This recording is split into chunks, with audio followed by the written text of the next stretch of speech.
Well, here we are back again in action. We're your automotive how not to get ripped off by your car dealer team. And we're here. It's a good morning. It's a rainy morning here in South Florida. Cloudy and weather doesn't look good. It's temperature's okay, but I'm excited because we're having some breakthroughs in enforcement of laws in Florida.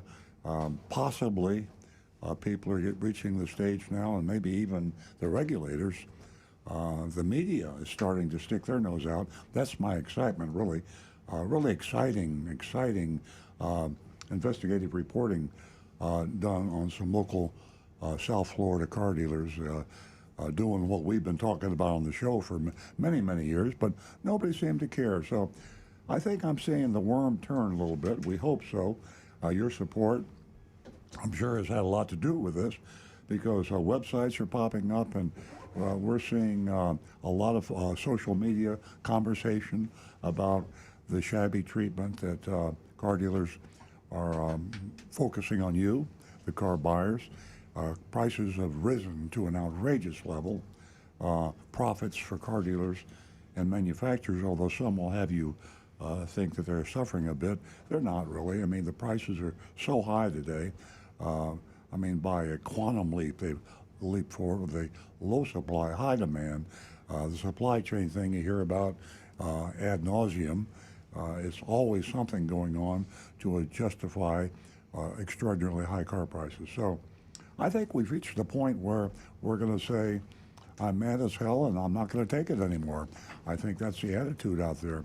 And you're part of this. We're Earl on Cars and you callers out there, you amazing callers out there that report back on Facebook, Twitter, YouTube.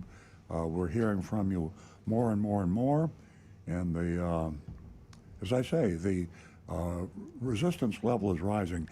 This whole pricing could be a good thing in disguise because it could be the thing that pushes us out into the face of the media, into the face of the regulators, into the face of the legislators who so far have pretended, what's the problem with the car dealers? Oh, they're just a bunch of nice guys. Well, ain't true. It's not true. Not all of them. Some of them are. We have a mystery shopping report coming up. It'll be a surprise. Don't want to reveal too much, but we visited another South Florida dealer and went through the process. And I think you'll enjoy this report a lot. It's going to be a surprise to a lot of you. As I said before, we're a team here in the studio. Rick Kearney, Stu Stewart, Nancy Stewart, myself, but you're the most important part of the team because without your calls and your feedback and your comments and your constructive criticism, or, as I always say, we'll take the destructive along with the constructive because we are totally transparent. If you have a problem, we will air that problem, even if the problem is with us. You could call us, and I'm sorry I have to repeat this number so many times. I can imagine being out there listening or watching and have us repeat this number, 877 960 9960, over and over. 877 960 9960. I do that for the new listeners, and I do that for people that maybe are a little bit timid about calling the show. Calls are our number one priority. Nancy Stewart, sitting to my left in the studio, has a laptop open in front of her, and the person in the control room, when the call comes in, pops that name and number right up in front of Nancy, and Nancy calls a halt to whatever is going on. Even when I'm yapping, or Stu, or Rick, we stop, we take our calls. Prioritize the phone call, 877 960 9960. 877 960 9960. Now, for those that aren't extroverts, for those who are not nervous about speaking on live radio, we have a text number, 772 497 6530. If you text us, Stu is the one that watches those, and when they come in, we archive them. We got them in the smartphone, and we get to them during the show. Whenever there's a break or pause on phone calls or YouTubes or whatever, we get to the text, 772 497 6530. 772-497-6530. And my favorite source of contact is our anonymous feedback line. Your, Y-O-U-R, anonymous, ANONYMOUS, feedback.com. That's a URL, that's a website, and you go there, through there, and youranonymousfeedback.com reaches us, and we don't know who you are. We don't know where you are. We know when you sent the message, but we don't know anything else. You could be a car dealer. You could be in the FBI. You could be a criminal. You could be a dealer. Oh, I just said that. I'm only kidding. I'm only kidding. We got some honest dealers out there. We salute you, and we praise you when we mystery shop you, and we put you on our recommended dealers list. So all you dealers and salespeople and other employees of car dealerships listening right now, here's a chance to be on our recommended dealer list. Just behave yourself when our mystery shopping goes out. Usually we're in Florida, but we go to other states too. We are all over the USA, Canada, we're all over the world, really. And we get callers, especially on YouTube and Facebook. Facebook.com/Earl on Cars. Go there, Facebook.com/Earl on Cars, and we're live streaming, and you can see us. You can see my beautiful, handsome face. And we got all of us here live. And YouTube the same way, youtube.com/Earl on Cars. Rick Kearney, who is our certified diagnostic master technician, answer any question you have about any car 99% of the time. And we always get the answer one way or the other, even if we have to resort to Google or other research. We'll get your answer. You got a squeak, rattle, or roll in your car? You don't want to take it to a car dealer and get hosed with a huge bill that isn't justifiable? Call us. Hey, send us an audio file or a video file. We can actually look at that, and Rick Kearney can make a diagnosis for you. He's probably right. Always want to confirm it, in real. You have to bring it in. I mean, physically, you need to inspect the car, but he can give you a pretty good idea, save you a ton of money. And he's on youtube.com/Earl on Cars. You'll see that right away. So if you can call us, give us a call. If not, we give you those other sources. And I'm going to turn the mic over to Nancy Stewart. She's my co-host. She's a co-founder of the show with me many years ago when we were only on for half an hour. And she's a female advocate. She is really, really out there for the ladies. And you ladies know, you just don't always get treated the way a man does. I mean, I'm sorry, but it's still looked at too much of as a man's world. There's a lot of conversation about it not being the right thing, but it still happens. And Nancy Stewart is here to help put a stop to that and arm you with the knowledge you need to go into a car dealership and be treated with respect and courtesy. And I will turn the mic over to Nancy right now. Good morning, everyone, and welcome. First, I'd like to remind you that you can subscribe to Earl Stewart on Cars. You can subscribe to Earl Stewart on Cars podcast using any of the following podcast apps from your iPhone or your Android. And you can sign up for Apple Podcasts, Spotify, Google Podcasts. You can go to Amazon Music, Stitcher Radio, and SoundCloud app. So there's so many ways that you can get in touch with us. This morning I'd like to extend $50 for the first two new lady callers. $50 to the first two new lady callers. And ladies, did you have a car purchasing experience this week, servicing experience, anything at all?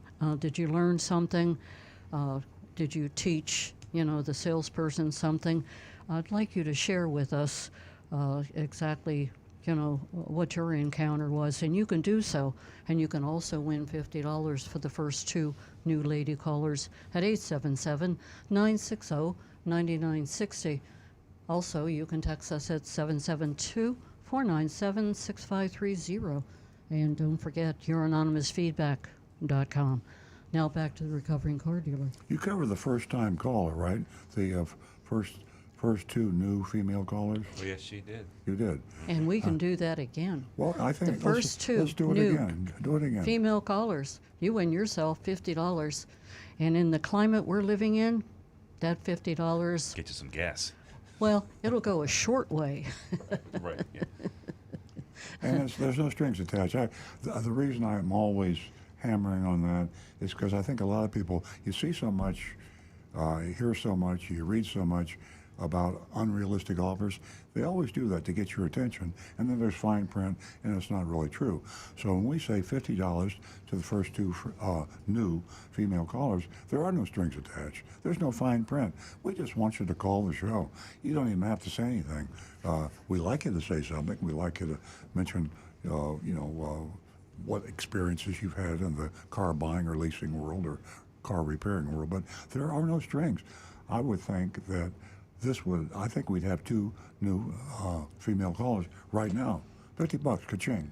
Yeah. No strings attached. Yeah, big bucks, like Stu said. Maybe you can get yourself some gas. I don't know. Like half a tank. Yeah. But let me emphasize here, you don't have to call and share an experience No. with us. You can just call and say hello. So take advantage of that offer this morning. Now back to the recovering car dealer. Yeah, before I was going to ask Stu to mention the mystery shopping report process, and before I do that, I just want to say that we have a special clip coming up on the show. It's a news clip from WPLG Channel 10 in Fort Lauderdale. Very exciting news, and we'll key it up later on. I'll give Jonathan the heads up and the countdown, and some of you may have seen that if you're in the Miami, Fort Lauderdale area, southern Florida, far south Florida. WPLG Channel 10 investigative reporter did a great expose and put it on television. Called me and did a Zoom interview. So if any of you saw that on TV, WPLG 2 or 3 days ago, you might want to call the show and talk about it. And if you are a person that is driving a lease car, did you know 1 out of 3 of you today is driving a lease car? And if you're driving a lease car, you have a decision to make. What do you do when that lease is up? Do you buy the car? That's what this expose is all about with Channel 10. They have exposed the fact that car dealers are taking advantage, surprise, surprise, surprise, taking advantage of people when they come in to exercise their option to purchase their off-lease vehicle. And a lot of you out there, if you're driving an off-lease vehicle, heads up, you're going to want to see this video clip that will play in a little while about exposing the fact that virtually every car dealer in Florida, in fact the country probably, but we see the Florida ones more often, are breaking the law by adding cost, hidden fees, profit to themselves to the option price of the lease car. You have a right to purchase that lease car at a really, really good price, thousands of dollars less than the current market value. And boy, you don't want to pass up that opportunity. You either want to buy it and drive it, or you want to buy it and trade it back in to offset the extremely high price of the new car you might want to lease or buy. So stay tuned for that. And I'm going to turn the mic over to Stu, and he'll give us a little heads up on the mystery shopping report. Oh, I thought you wanted to hear just a general idea of the process. Well, yeah, both. I can. Both. I'd be happy to. No, I want to hear the general idea of the process first, and then. Yeah. So every week on Monday, I have a conversation by phone with Agent Lightning. I almost said the real name there for a second. With Agent Lightning. And it's on Monday while Saturday's show is still fresh in our mind. Agent Lightning also listens to the show. Hi, Agent Lightning. And so kind of based on what we discussed on the show, sometimes we pledge to mystery shop a different type of dealership, or it might just be on the theme that we're on. Like right now, we're on the theme of family-owned dealerships and how they're handling the inventory crisis, and whether they're as tempted as the other dealers to go in there and do some gouging. Once we decide on the dealership, she heads out. She does the footwork, goes in there, pretends to buy the car, and she as soon as the report's over, she starts taking notes, contemporaneous notes, keep everything fresh in her head. Got a great quotes. memory. Got a great retention. Yeah, well, And we she's talk about these detailed. things. She's detailed. We say things like, remember quotes. Anything that sounds funny, if you put it in quotes, I'm assuming they said that exactly, and then I'm going to put it in the report like that. Any new phraseology that she hears is, any kind of car dealership lingo. Yeah. Anything that makes it interesting. Pictures of anything that might be significant, even if she's not sure if it is. She would take a lot of pictures. And she gets away with taking a lot of pictures. I guess. Everybody does. That's the whole world with Yeah, with taking cameras. pictures. Yeah. I mean, it used to be we had to sneak the pictures, and then before. Oh, yeah. The past few years, they would bust you. Why are you taking a picture of the Moroni label? Everybody, customers go to car dealerships and everywhere, and they take pictures of the car and they send them to their friends. I'm looking at this one. Hey, look at this guy, and they're taking pictures Documents, all over the place. buyer's If this orders. was 20 years ago, you'd only a tourist. You would think if they're walking around with a big snap camera. So, and then after she writes all the notes, she'll put it all in a narrative and she sends it to me, and then I will write up an introduction, trying to kind of establish the setting, any relevant information, if it's a unusual place or if there's any unusual stories that might be entertaining. I try and do a little research and put that together, and then I take Agent Lightning's narrative and I put it in a more of a story type of form that's easy to read, and there you have it. That's the report. And this week we did Al Packer Ford. And who I thought, by the way, had been around here as long as you had. I thought that Al Packer was here in the 30s, but he hasn't. He's all the stores started up in the 1961. So it's not a young group, but It was Macaulay Ford before it was Al Packer Ford. okay, yeah. So Dick before Macaulay, yeah. So that's the story, and I can't wait till we get to read the report today. Yeah. It's to me the reason nobody does it. And we do it, and we name names and dealerships, and we even cite breaking of the law, violation of the Federal Trade Commission Act, or the fine print, or the fact that they break the Florida statute, which they do all the time. The advertised price is supposed to be the price you pay, and it never is the price you pay. So we do that, and we say this dealership broke the law, and we don't get sued. And we've been doing it for almost 20 years, and that's the reason we're so convinced that we're being accurate. The dealers out there are afraid to sue us because they know they'll lose. The truth is a perfect defense against libel and slander. You attorneys in the audience, and I know there's some of you out there listening, you know that. You can say anything about anybody as long as it's the truth. So that's all we do is tell the truth. I get nervous because I think sometimes we might make a mistake. We probably have, but we haven't been caught yet, so nobody sued us. I think I think about that a lot, and the mistakes I think we made are inconsequential, like someone's name or maybe a small dollar figure. But all the crimes that we uncover, there's nothing fake about that. Everything the salesperson says, there's nothing fake about that. So we take great pains to make sure it's accurate. And then if somebody has a problem with it, well, like you said, then call us out and we'll have a conversation. And I've always had in my mind, I always have a backup plan. So if we do get sued, and actually I hope we get sued, because my plan is to have a lawyer that will be able to get us a jury trial. Because I want a jury trial, and I want cameras in there, maybe court TV. Yeah, like the Amber Heard Johnny Depp trial. Yeah, so You want it live streamed on TikTok. right. So that would actually get us more PR for you, the consumer, and against the dealer. So that's the reason. Secretly, I hope we get sued. I shouldn't say that, should I? Huh? Be careful what you ask for. Well, because I think something. I mean, the only thing I don't want about that is it's a drag in. Yeah, at the time, because yeah, we'd be the talking depositions and all that stuff, and then. Okay. Be careful what you wish for. Yeah. I want to remind the ladies that last week we aired a video, and what an interesting video. So if you don't recall, it was about crash dummies and how women were left out.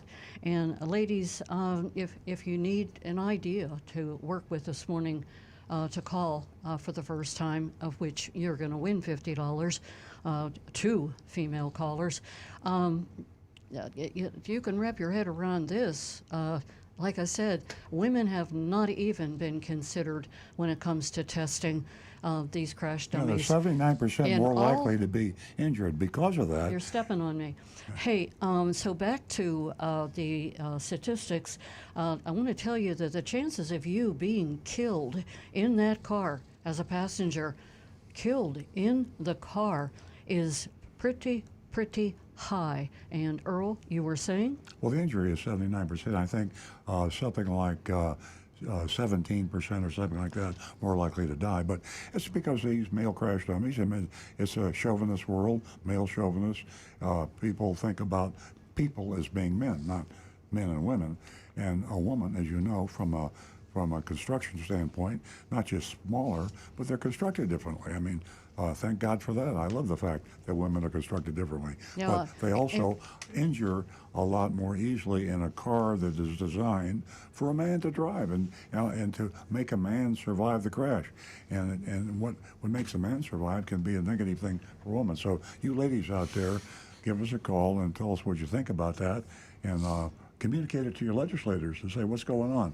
Let's pass a law saying the National Highway Traffic Safety Association needs to change that so that when they do the crash test to certify a car as being safe, use women and men dummies in the crash, so that way they can build the cars safer for ladies. Yeah, and that information that broke about being seriously hurt in a crash, can you even imagine 20 to 28%?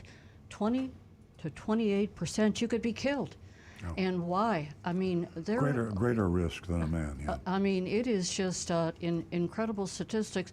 So, ladies, I think you can view that video. Jonathan can give me a nod. If you go to Earl on Cars, I think that video is still there for them to take a look at. So, ladies, give us a call. First two new lady callers, $50. 877-960-9960. Well, let's get to some text. Rick has As a matter of fact, I got one from Mark Ryan. He says, is a dealer's franchise agreement an open-ended contract with the factory with no expiration date? And also, what type of actions by the dealer could possibly terminate the contract? Great question. Very few. It isn't so much what the contract says as what state law says. The dealer franchise agreements often have a limit, and they started out to be 1-year agreements, and they went to 2 years, then they went to 6 years. A lot of the franchise agreements have limits, but the state law has overridden the limit. So in Florida, for example, it's a perpetual contract, even though the contract from General Motors or Ford or Toyota says 6 years. The state law says you cannot terminate a dealer without cause, and then they specify the cause, and the cause is Murder. Murder, rape. No, maybe not rape. Terrorism. But murder. Yeah, I'm only kidding. I don't know, but let's put it this way: I don't know, and I don't think Stu It would take a lot. knows of a dealer that has been terminated. We don't know any in Florida. There every now and then one we read about. Usually, a lot of automotive pressure news. to sell comes to bear. There's a whole lot. The dealer might get pushed out and offers to buy the dealership, but they can't force them to. Yeah, and it's hard to push a dealer out too. It's not easy. So, and what was the other part of the question? What type of actions by the dealer could possibly terminate the contract? Yeah, it just it depends on the state, and if it would have to be so embarrassing to everybody that they could terminate them, or the manufacturers just don't want to be sued. The state franchise laws are so strong that the manufacturers can be tied up in court for years and years and years. Here's an example: Napleton dealer, one of the largest dealers in the country, has dealerships all over the USA. He has had such serious problems, and Nissan and Hyundai and Kia and the rest, all the other franchises he had, nobody, to my knowledge, has terminated any of the Napleton franchises.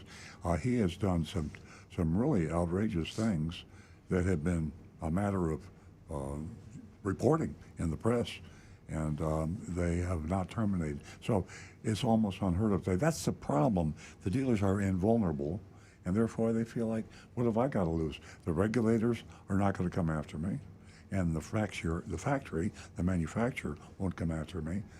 The consumers are still being gullible, and I'm fooling them, and I'm making a ton of money, so why should I change? Okay.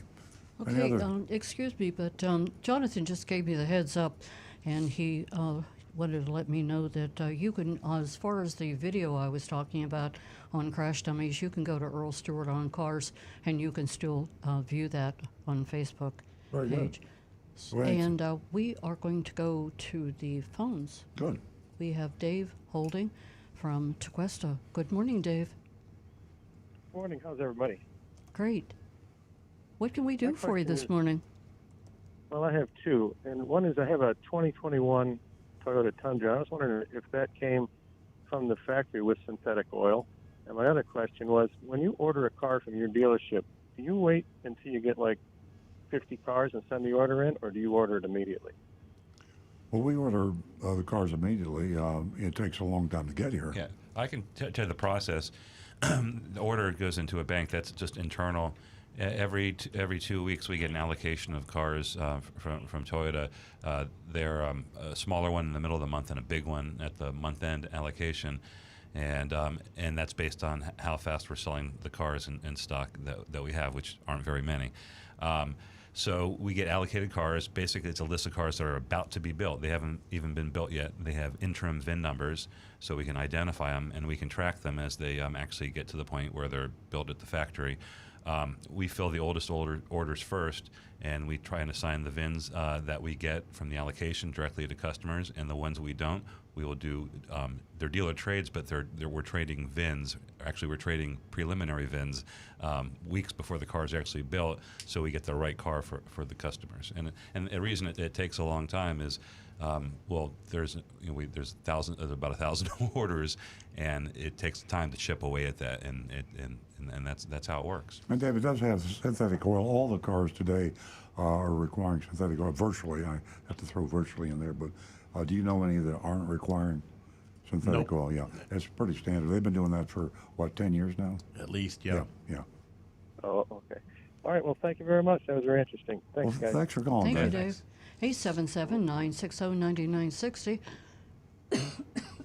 Or you can text us at 772-497-6530. And, while I'm thinking about it, take advantage of a column that Earl wrote on how to know if a Florida car dealer is breaking the law. And he was quite detailed, and he even broke it down for all the listeners, the consumers, everyone to understand. You can go to www.floridaprotectingcarbuyers.com. Now back to, we're going to go to back to the phones, and we have a first-time female caller, and her name is Great. Mindy, and she's calling from Lake Worth. Good morning, Mindy. Good morning. How can we help Thank you you this for- morning? Oh, okay. So I'm a little nervous. It's my first time on the air. I had two things, and I told the lady that answered the phone everything, but I'll say it again. Number one, the issue that you're talking about, I don't understand. I didn't watch the video. I don't understand. As far as the crash testing, Mindy? Mindy, are you still there? Mindy, Okay, we may have lost Mindy. I'm assuming that you're listening, Mindy. If not, if you got dropped, please call back in. But I'll answer your question about, we're talking about the crash testing. The National Highway Traffic Safety Association, for years and years and years, test cars to let the manufacturers and the buying public know about safety issues, and they rank them, and certain cars have to have a certain minimum amount of safety. The bad news, Excuse me. Mindy, do we have you back? Hi. Okay, great. We lost you there for a minute. Mindy, let me. Yeah. Earl was addressing the video that aired last week and what you were speaking of, but I want to remind you that you did win $50 this morning as a first time female you. caller. And I want to thank you for Thank you. supporting our platform. Okay, thank you. I listen to it on the way to work on Saturdays when I go, and every other Saturday. And I am a patron of Earl's Stewart, and I bought my car there 10 years ago. It's a 2010 Scion, and I love it. I love the service, everything. So I just wanted to put that out there. But so two questions. Number one, regarding the video, I didn't see it. I just have a question: is how could they ever test the fact that women die in crashes more than men? I know that I've seen the videos where they test cars and there's a dummy in the driver's seat. I've never seen a dummy in the passenger seat. But as far as you're assuming that women are, I don't understand. You're assuming that women are always in the passenger seat, or are they dying as drivers as well? And then if they are, why would they be dying faster than men? Is it? I know their weight is lower, but as far as their, reproductive organs, I don't think that has a bearing on the issue here. So I'm kind of confused about that aspect of it. How, and also the other aspect is, because that would be important in as much as how they're coming up with that evidence, because there's so many lawsuits today with gender and ethnicity and this and that. I just can't imagine one more, lawsuit unless they have terrific, substantial evidence as to why. Well, Mindy, let me jump in here and answer your first question. The reason women are killed to a greater percentage and injured to a greater percentage is because of their physiological construction difference. I mean, think about it. If you look at a skeleton of a woman and a skeleton of a man, you will see structural differences there. Women also, they sit differently than men. If you see a typical group's picture, the men and the women, you'll always see different postures. There is a critical difference in the physiology and the size, which is part of the physiology, but it goes beyond that. So they've actually found out statistically that women are dying at a greater extent in an accident, whether in the passenger side or the driver's side, either side, women die something like 17% more of the time, and they're injured like 70% more of the time. So it's only because men were the manufacturers and the National Highway Traffic Association, which are run by men, just went to it's just got them a male chauvinist thing. I'm going to jump in. No one's suggesting that this was a conspiracy to shut out women from safety. It was just an assumption of what's normal. When you design a car, the engineers are men for the most part. The guys doing the testing are men, and so they're just thinking in terms of that. That's the chauvinism that he's speaking of. It's not that the designers want women to get hurt. Remember when? Well, you probably aren't that old, but women used to. They just got the vote in the 20s, and there's so many other things that we've talked about, and you see it every day in the media. Women are waking up today to the fact that they have been discriminated against, and this is just one of the more serious things that hasn't been exposed. And again, I don't understand, other than the scientists and the engineers, which women are making their way into those fields more and more. I'm seeing anyway, and I hope that continues and increases. But based on, and as that continues and increases, the field and the construction and the tests and everything will evolve as well. Well, that's what we're hoping for. Oh, absolutely, and that's what we're hoping and pushing for. Yeah. And Mindy, Yes, ma'am. Mindy, let me add to this that there's no confusion as far as these crash dummies are concerned in the testing. It is passenger and driver. Women are in a dangerous place because the restraints, the safety belts are not what they should be, and women drive closer to the steering wheel. So, Mindy, take a look at the video. There's all kind of information that you can Google that'll clear things up, and we really appreciate your phone call this morning, and hope that you'll spread the word, and you will let your friends know that they too can call 877-960-9960 and win $50. Thank you. Now, can I address one more question with you? Sure. Which I've been trying to call for many weeks, and I always miss that number. But this time I had my phone out and ready. I drive a manual Scion, and I will be needing to get a car soon in the near future. Hopefully not now. I was wondering if you have any insights on other manuals that are coming out, or any manuals, or if there are going to be any manuals. The only coming manual, out. the only manual Toyota I know of is the Corolla GR. Yeah. The new Supra. Oh, the new Supra. Okay. He's going to Yeah, have a Mindy, let me say something. Why do you want to drive a manual transmission? I love a manual. I've always driven a manual. I have control of it on the road. I can zip in and out.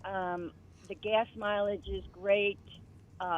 It's one of the lowest, and mainly I can control the thing really well. Well, let me say this: if you want a manual because you just like the idea of shifting gears, that's fine. The resale value, of course, if you keep a car as long as you keep it, that's not an issue. But the resale value of a manual transmission is very low. Your selection is very low. The new automatic transmissions, since you bought that Scion many years ago, are far superior on gas mileage than a stick shift. You can't drive a stick shift with as good a fuel economy as you can get with a modern automatic transmission. So I suggest that you try an automatic transmission, and you'll have a better selection of cars, you'll have a better price, and you'll have a better resale value, and you'll have better fuel economy. The only possible reason for buying a stick shift today is because people just have fun driving, and I accept that. I used to like to drive stick shifts, but it's only a pleasure thing. It isn't a practical thing. That's my suggestion. And you're right not to buy a car today. Car prices are extremely high. Wait a few months and the prices will come down. But meanwhile, test drive an automatic transmission somewhere, and I think you'll see what I mean by it being far superior to a stick shift. Well, I have test driven them a couple years ago, and I wasn't really satisfied unless it's like a BMW or some kind of high-end car, which I'm not in that category. So, Mindy, Yes, I ma'am. definitely, I drove a stick shift. So get the stick shift. Get it. Don't let anyone talk you out of it. Get the stick shift, but do not buy a car Okay. now if you don't have to. Right. Mindy, we're going to have to wrap this up. I've got some callers holding. I so appreciate your phone call this morning. And remember Can you, to get that information to me. Can you just repeat the two names that gentleman said was the manual? It was a Supra, and what else? It's the Corolla GR, Corolla. but they're impossible to get. Yeah, everything's impossible to get right now. If you have any other questions, please give me a call on my cell phone. Mindy, have a wonderful weekend. Thank you. You're welcome. Bye-bye. Bye-bye. We are going to go to our second caller, and that is Amy, who's calling us from Hypaloxa. Good morning, Amy. Good morning to you. I just was saying that I had a new starter put in my 1998 Chevy Blazer, which has got 120,000 miles on it. Nice. And it turns over fine now, but every now and then I hear a grinding when I turn the key, and I don't know what that is. It's not all the time. It's just Rick can every answer now that and for then. you. You had a new starter installed. I wondered, The starter, in order to turn the engine over and start it, it has a small gear that pushes out and engages what's called the ring gear. And the ring gear is a nice big gear it's about 18 inches across, attached to the back of the engine. It's possible that some of the teeth on that ring gear have got some damage on them, and that when the starter's trying to engage, it's hitting those damaged teeth, and that would make a noise like that. Unfortunately, replacing that ring gear could be quite expensive because the engine or transmission one has to be removed from the car in order to change that gear. So it's like a flywheel. Yes, it actually is. The flywheel is there if you have a manual transmission, and it's a ring gear if you have an automatic transmission. So what are we talking money-wise, do you think? Probably I'm going to say about probably $1,000 to $1,500 to replace that, because like I say, the usually it's easier to remove the transmission and then the cost of the part. But in order to verify that, tech would have to remove the starter or the access panel. If she doesn't and do that, get in with a camera if she to look doesn't at want it. to spend $1,500, what will happen if she does nothing other than it'll continue to grind? It could damage the teeth on the starter over time, but the teeth on the ring gear would actually just continue to get a little bit worse each time the starter gear hit those particular teeth. So it's not something I have to run out and do tomorrow? No. No. I'm the one that called that had the broken door in the back, Mm-hmm. the Oh, latch that they couldn't replace remember, because yeah. they couldn't find it, and you said don't bother with it. yeah. Well, now you have two things you don't need to bother with. Okay, well I'm just very concerned that I was going to take it in and have them do service, and you know darn well once you get in there they start ripping things apart, and next thing Oh, you yeah. know it's $2,000 later. You know, you always want to be sure if you're going to do that, get a written estimate, and then get a second or a third opinion. You never want to take the car in and just say fix it, because you'll end up, you're right, with a huge bill. Get a written estimate and then take it to 2 or 3 or at least 1 or 2 other repair shops and get another opinion.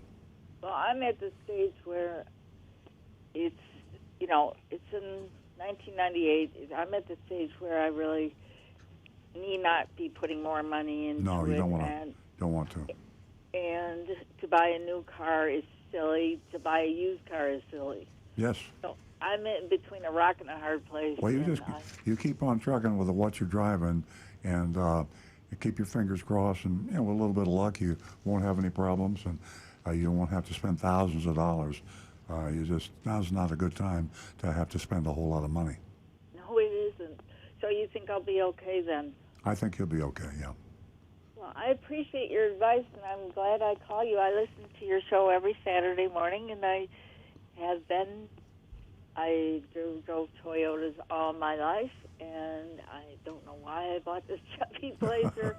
I must have not been in my right mind. That's all I can Sometimes say. we're just ready for a change, but No, Amy, I wanted to buy a 4Runner, but that wasn't in my budget, so I settled for something I really didn't want, and I regret it. And Well- I will definitely go back to a Toyota. yeah, when but I for now, can. hang on to that car. It's not a real good time, as Earl said. And Amy, I want to thank you for listening. I want to thank you for calling, and please spread the word that we're here for the ladies. I tell everybody, and my women friends don't want to believe me. Well, seeing is believing, hearing is believing. So you just tell them to give me a call personally on my cell phone. We'll chat. That's the one that I got on your little business card, right? That's right, the one you have on my business card. I think that was you that just called me on my cell phone. But Amy, we're going to Yes, get it to our was. next caller, and Okay. You we have can a talk nice day, later. and I appreciate your help. Thank you so much, and take care, and have a blessed day. Thank Bye. you. Okay. A blessed day to you, too. We're going to go to Marty, who has been patiently holding. Good morning, Marty. Hi, how are you? We're Hey, well, Marty. thank you. I have a question for Earl and or Stu. assuming the chip shortage ever gets over, I think half of it is make believe anyways, but that's just me. How long do they think it would take to get back to normal the car business, where you got cars in the lot and you sell under MSRP and under invoice? I haven't got a crystal ball, and neither does too, Marty. We're like you. I used to think it was going to be last year, and then I'm saying this year, and now I'm wondering about this year. So it's a lot of uncertainties out there. I wish I could be more specific, but I was too specific before, so now I don't know what's going to happen. The only thing I can say is it's not an industry-wide problem. Certain manufacturers have more serious problems. For example, Tesla, they still have a problem in deliveries, but it's not because of the microchip shortage. It's just purely demand and production capability and the war in Ukraine and a lot of other things. So everybody's got problems. The world's topsy-turvy, and I can't make a prediction for you. No, what I'm saying, though, Earl, is assuming the chips were all back, and that was not the problem, how long would it take to have the manufacturers like Toyota build so many cars that you'd be flooded again in the car dealership? Pretty quick, that's true. Well, I don't know. I mean, if suddenly all the microchips that Toyota needed, how long would it take them to start cranking up the production? Well, I know there's other factors that are causing the supply chain issues too, not just the microchips. Like the big one that hit us earlier, just a couple of months ago, was Southeast Asia got hit hard with COVID, and a lot of part suppliers went down. There's some other issue that wiring happened. harnesses.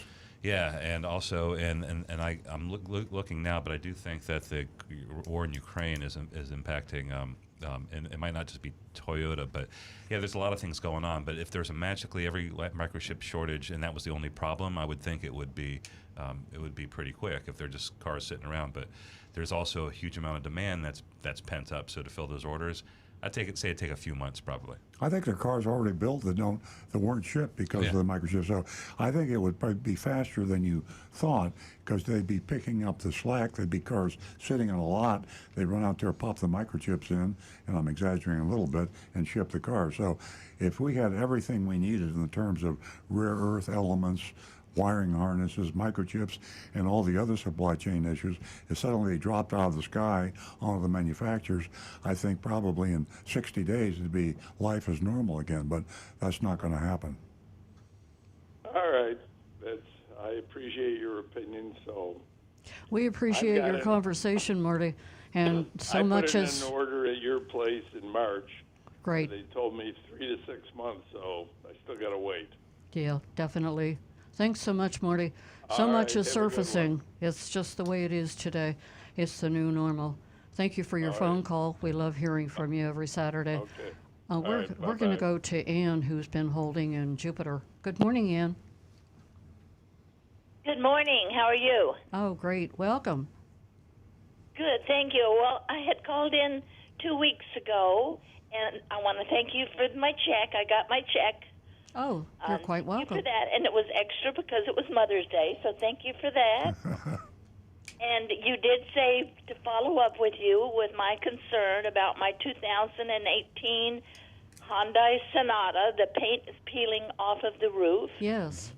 And I have been, it's almost 3 months now, I've been you suggested I go to the different dealer. Mm-hmm. And I did that. They took pictures, they sent it to the warranty, and they're saying that it's 5 years old, that I've had it 5 years. I bought it new, and it's an 18, so it's 4 years old in my books, but they're saying it's 5 years, and they will not cover my warranty. Was it a demo, or did it have miles on it when you bought it? No, sir, it was brand new, no miles. Well, it's from the date of delivery that they... Yeah, it's from the date of delivery. I was saying it, but if it starts for date of first use, and if there was a demo, that would count against it. What you say? You went several I bought dealers. it in September of 17, and that counts as another year. But I've been 19 years in Hyundai, but no more.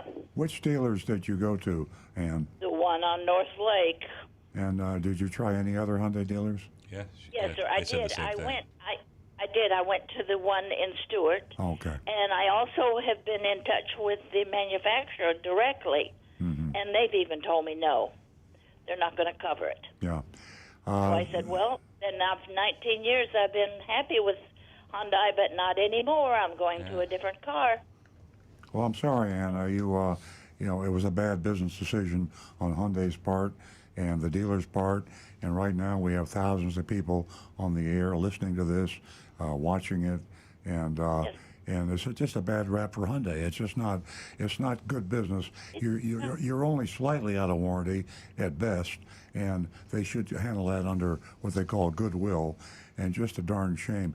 Any Hyundai dealers out there, if you folks listening, if you know of any Hyundai dealers that would help Ann, that are anywhere remotely near South Florida, let us know, and we'll pass it along to Ann. Because I know a dealer, if he pushed it with Hyundai, could get that bought under goodwill, and you just haven't found a dealer that would do that for you.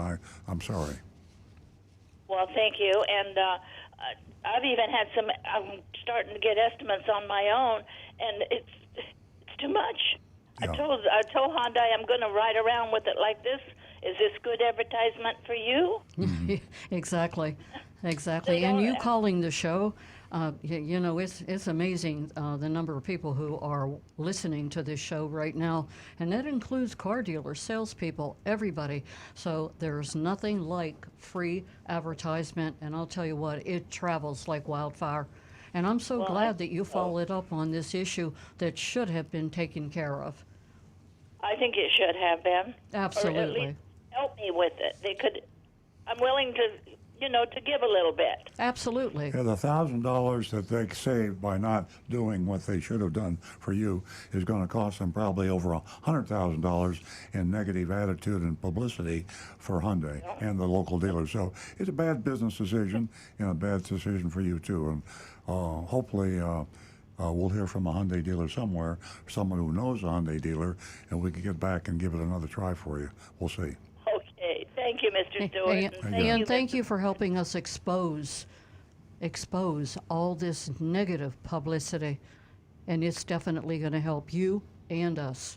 Have a great All weekend. right. Well, thank you. You're welcome. All right. Stay well. Okay, we're going to go to Tracy, who's a first-time caller. She's calling us from West Palm Beach. Good morning, Tracy. Hi, good morning. I love your program.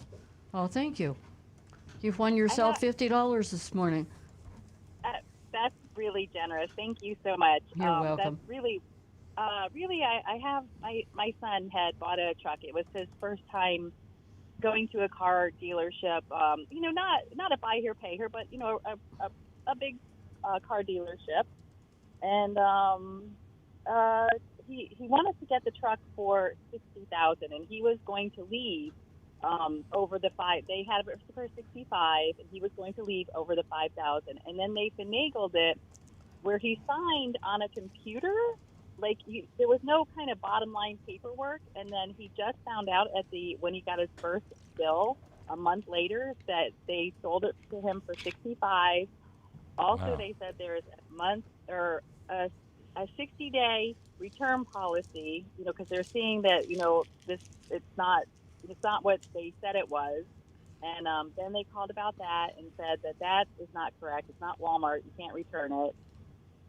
And then they just, the salesman just said whatever came to mind to get the sale done. But then the truth of the matter was entirely something different. And they didn't even give him any paperwork to walk out the door with. Wow. They gave him a zip drive. Okay, I've heard of that. Yeah, any chance this was a Lexus dealership? No, Okay. it's no. I don't know if I can say or not. Oh, yeah, you Oh, can. absolutely. Who was it? Oh, it's Bev Smith Kia in Fort Pierce. Okay. Yeah, we know who the general manager is. That paperless signing thing is just kind of getting started off. I never really thought about how it could be abused by a dealership. We just thought it would be a really cool way to get into the 21st century. But if you're not getting, what was on the zip drive? Was there any all the proper documentation? Well, I didn't. It's kind of a sore subject with my son. I can see he's really, he feels like he got ripped off. Well, he probably did get ripped off, and he just. So I don't know, Right. but I'm sure that it does say what it was, because he said that what they said verbally and what he signed was 60, but then once he saw the zip It's drive, back to 65. Yeah. So the fact of the matter was on the zip drive, but he didn't see that. He didn't even have a computer to go home to put it on. I had to give him a laptop. That was his, whatever. But Listen, I mean, I don't know if this would if it help, but your son, what happened, and he shouldn't be embarrassed about. I mean, especially with younger people, the car dealerships, especially like that dealership that he went to, specialize. In taking I don't advantage. think it's legal to give a zip drive. It is. Are you sure? I think JM Lexus does it, and we've talked with JM&A and all that. You can give paper. I think you have to give the option. I don't think you have. Well, I would. I would be amazed. And any of you lawyers out there listening, I'd love to. We'll get an opinion on this, but I would think electronic to receipts give, are pretty common. Yeah. Well, if you ask for it, I'm just saying the way the law reads. Let's talk about people that are maybe English language challenged, or maybe education challenged, or maybe a lot of other ways. It's hard enough to know what you bought and understand the rules when you have it in your hand in a piece of paper. But that's how online sales are gonna be done. I know that. Yeah. I know that. I'm just saying that I think at some point a written document is required, but I don't know that for sure, and I don't think Rick does either. And I was just going to say that Raymond Honda on Lake Worth Road has actually been doing that for a couple of years now. Yeah, I mean, the dealers do a lot of things that aren't legal, but I just let's. We have discussed it with the JM&A, and it is. The person you need to discuss it with is an attorney, because all right, we trust them to use their attorneys. Yeah. Okay. Well, you raised a very interesting question, and unfortunately, once you've committed to a purchase and taken delivery of the vehicle, and you signed the papers, and I'm saying papers now we're talking a zip drive, I will do a little exploration on that legally, because this is something that never occurred to me. I knew we were buying cars online, and I knew we had digital documents, but I never thought that the law would make it legal for someone to be processed and delivered any product with nothing on a piece of paper. And it might be true. I could be wrong. If it is, I think it's a great injustice, because it's hard enough for people to, as I say, read a piece of paper, as opposed to have a zip drive that they got to plug into their PC before they know what they did. Gotcha. Tracy, what a great call and a great question, and bringing all of this to our attention. And I certainly hope that you'll stay in touch with us as we uncover this situation, as you will. Okay, I appreciate you guys being there to answer. I was thinking about that FloridaProtectingCarBuyers.com, looking into that website. Is that what it was, FloridaProtectingCarBuyers.com? Yeah, they don't address digital or online purchasing, I don't think. The Florida statute, the latest Florida statutes are probably 10 years old. There needs to be, someone needs to address purchasing things digitally, because you know who's going to be taken advantage of? Be the young people, the old people, the people that are not sophisticated. I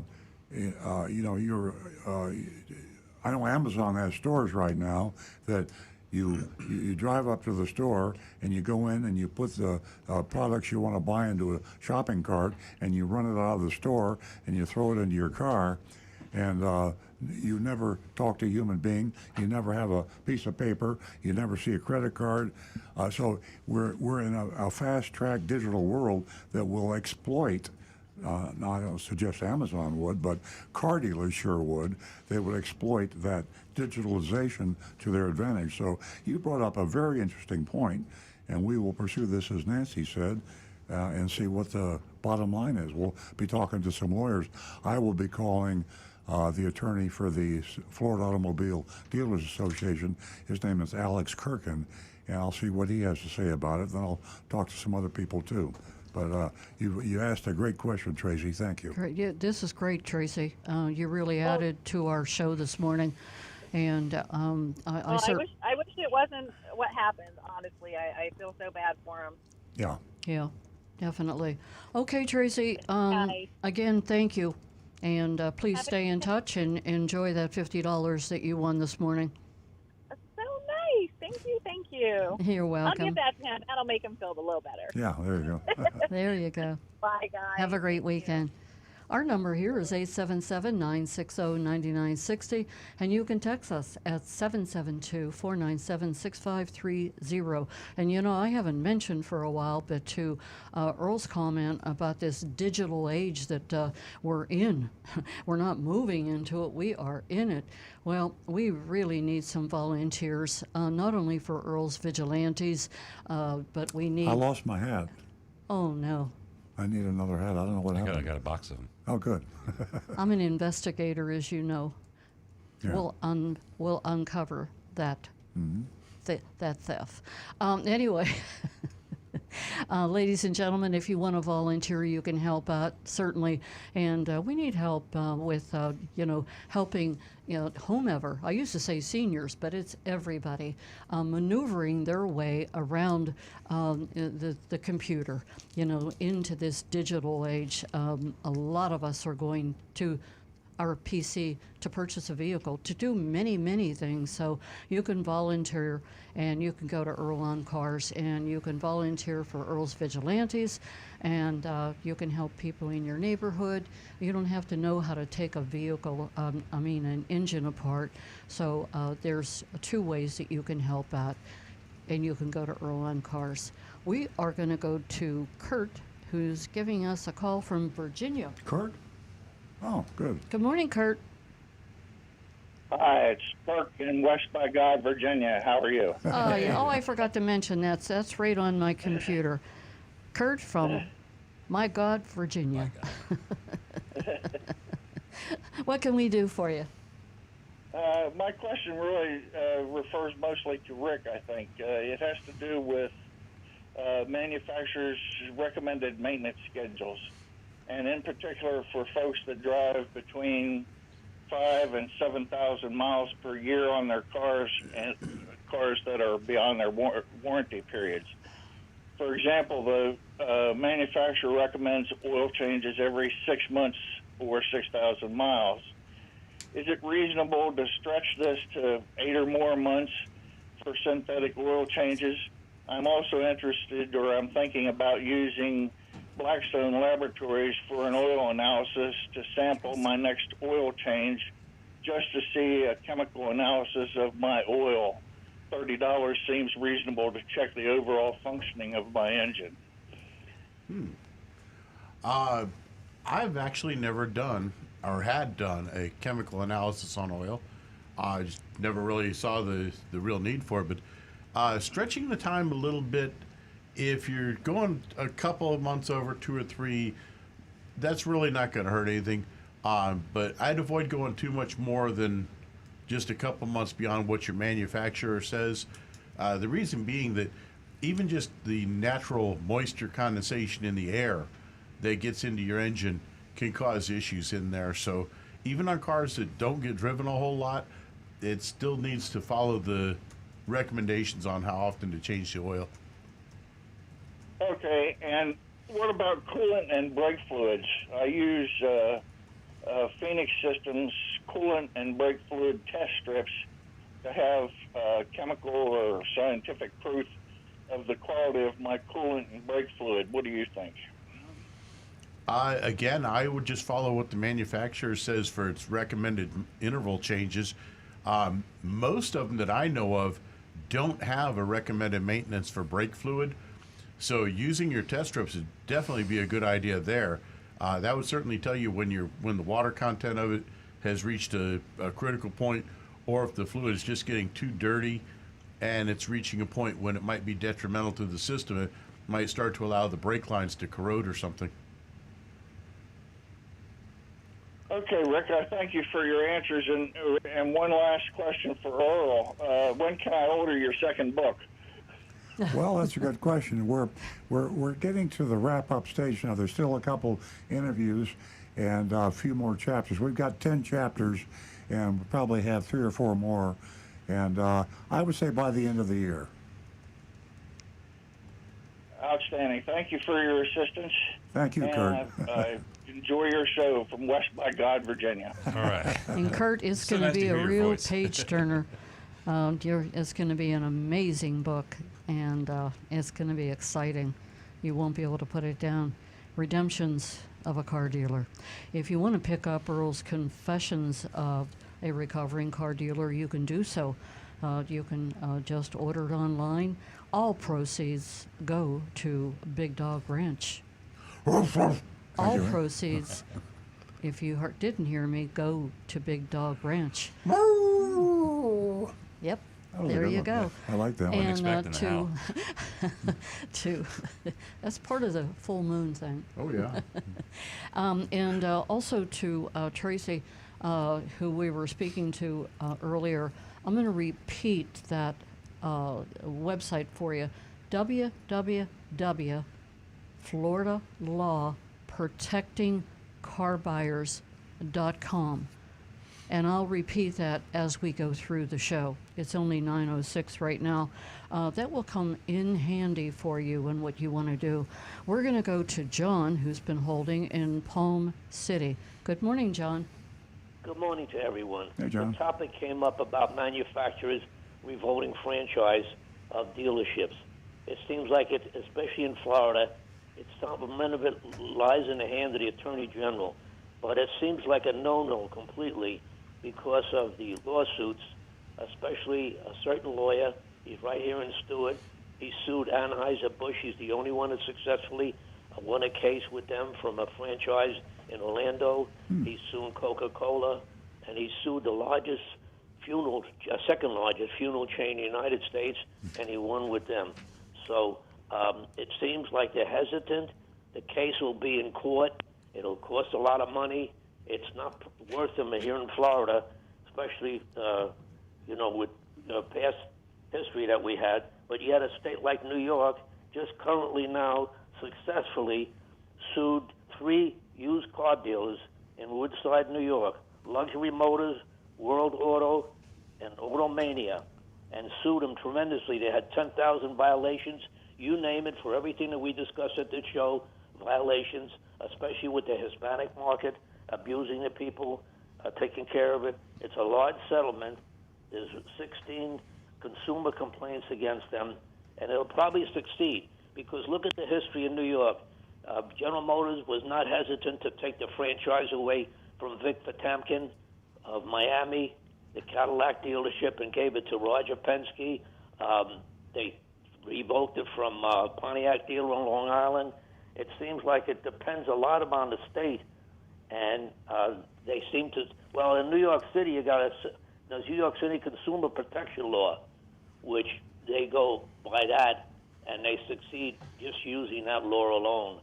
So it seems like a hesitant, completely, especially here in Florida. And if, by the way, people observed that they revoked the franchise of Toyota or Stewart, that wasn't Toyota that took his franchise away. That was the Toyota distributorship.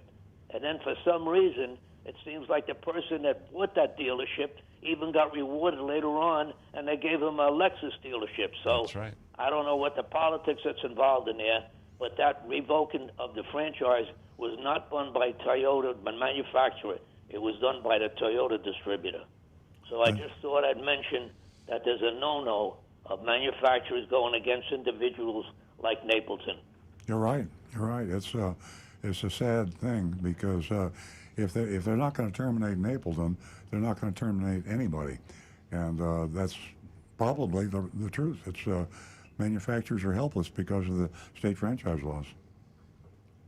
Agreed 100%. Thank you, John. Thank you. John, it was great hearing from you. Give us a call again, 877-960-9960, or you can text us at 772-497-6530. Don't forget youranonymousfeedback.com. Now back to the recovering car dealer. I'm still thinking about Tracy's call about the zip drive, and I reflect back on my evil days when I was doing bad things, just like all the other car dealers. And one little trick we used to have back, 25, 30 years ago, 40 years ago, when we sold a car, we didn't want, we called it, we didn't want to have to face the fact that the customer, in the vernacular of the car dealer, would come out of the ether when they got home, when they were basically anesthetized in the dealership and they were lulled into complicity, and we would sign them up in an outrageous profit on a car. And one of the ways we really made money, like the car dealers today, was with financing. And we had the installment sale contract, which is the contract where we could charge 17.5% on a new car. It's still in Florida. The legal limit to finance a new car is 17.5%. And there are a lot of people that, the victims, we call them, never bought a car before. English is not their primary language. They are just not sophisticated enough to understand the laws and things like that. A lot of people, they don't know that 17%, they don't know they're paying 17%. They don't read the fine print. So what we used to do is we would take the installment sales contract, and if you're streaming this, I'll simulate this a little bit. We would take the installment sales contract and we would fold it up like this. And before we gave it to the customer, then we would take a stapler and we would staple it like this. And then we would say, now take this and put this in your glove compartment so you don't ever lose it. And it had about 40 staples in there. And you don't want to unstaple, you tear the contract apart when you did that. The reason, we didn't want them to see that they were charged 17%. So disclosure is important, transparency is important. And we talked to Tracy about the fact that her son bought a car from Bev Smith Kia, and there was no paper. He was given no paper. He was given a zip drive. Now, what are the chances that he still has that zip drive, or he can find it, and if he found it, he'd know what to do with it? It's just, maybe he would because he's a young person. But how about a senior citizen? How about a young person that never bought a car before, someone that doesn't speak English, didn't understand, what was this thing they gave me? You put it in your pocket, you stick it in your purse. You don't know. So I'm fascinated by the fact that we may have a huge new problem that I didn't think about. Stu knew about it. That people are now just buying cars online, and there's no paper changing hands. They get no paper disclosure. Rick? That fits right in with the question I have here. Okay. Patricia Soto is asking, she says, I'm stationed at Fort Hood, and I want to buy the 2023 Toyota Sequoia when it comes out. How do I navigate getting a good price? Dealers seem to take advantage of military service members. Well, they do, and they've been caught a number of times. They, I forget the acronym or the. Do you remember, Stu? There's a governmental agency that specializes, a federal agency that specializes in this, and they go to bases around the country. And you're absolutely right. A lot of these young people in the service are being taken advantage of by car dealers. They've never bought a car before. They're in the service, they got some money, and I guess you have good credit when you're in the service because your paycheck is coming in. You got to probably have a credit union and a lot of easy ways to buy a car. You're absolutely right. CFPB, the Consumer Financial Protection Bureau? That's it, yes, CFPB. It was formed after the Great Recession. Yeah. So that's who I would report or I would contact and say that I'm in the process of buying a car.